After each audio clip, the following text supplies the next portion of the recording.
ಪಾಕಿಸ್ತಾನ ಪರ ಘೋಷಣೆ ಕೂಗಿದರೆ ಪ್ಯಾಲೆಸ್ಟೈನ್ನ ಬಾವುಟನ್ನು ತೋರಿಸುವಂತ ಘಟನೆ ಸಂಭವಿಸಿದೆ. ಸಿದ್ದರಾಮಯ್ಯನವರು ಕರ್ನಾಟಕದಲ್ಲಿ ತಾಲಿಬಾನಿ ಸರ್ಕಾರ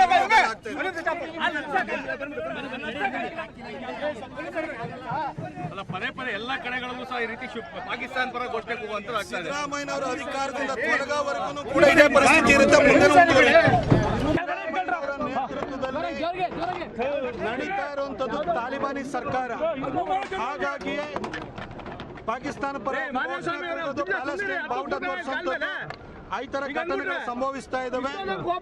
ಸಿದ್ದರಾಮಯ್ಯನವರಂತಹ ತಾಲಿಬಾನಿ ಮನಸ್ಥಿತಿ ಇರುವಂತಹ ವ್ಯಕ್ತಿ ಈ ರಾಜ್ಯದ ಮುಖ್ಯಮಂತ್ರಿ ಸ್ಥಾನದಿಂದ ತೊಲಗೋವರೆಗೂ ಕೂಡ ಇದೇ ಪರಿಸ್ಥಿತಿ ಮುಂದುವರಿತಾ ಇರ್ತದೆ. ಅಂದ್ರೆ ನೀವು ಹೇಳಿದ್ರಂತ ತಾಲಿಬಾನಿ ಸರ್ಕಾರ ಬಂತು ಅಂತಾನೆ. ತಾಲಿಬಾನಿ ಸರ್ಕಾರ ಬಂದಿರೋದ್ರಿಂದಲೇ ಹುಬ್ಬಳ್ಳಿ UAPA ಪ್ರಕರಣಗಳನ್ನು ವಾಪಸ್ ತೆಗೆದುಕೊಂಡಿರೋದು, DJ ಹಳ್ಳಿ KJ ಹಳ್ಳಿ ಪ್ರಕರಣಗಳನ್ನು ವಾಪಸ್ ತೆಗೆದುಕೊಂಡಿರುವಂತದ್ದು, ವಕ್ಫ್ ಮುಖಾಂತರವಾಗಿ ನಮ್ಮ ಹಿಂದೂಗಳ ಭೂಮಿ ಕಬಳಿಸಲಿಕ್ಕೆ ಕೊಟ್ಟಿರುವಂತದ್ದು, ಹೀಗೆ ಒಂದೊಂದು ಘಟನೆಗಳು ಸಂಭವಿಸ್ತಾ ಇದ್ದಾವೆ.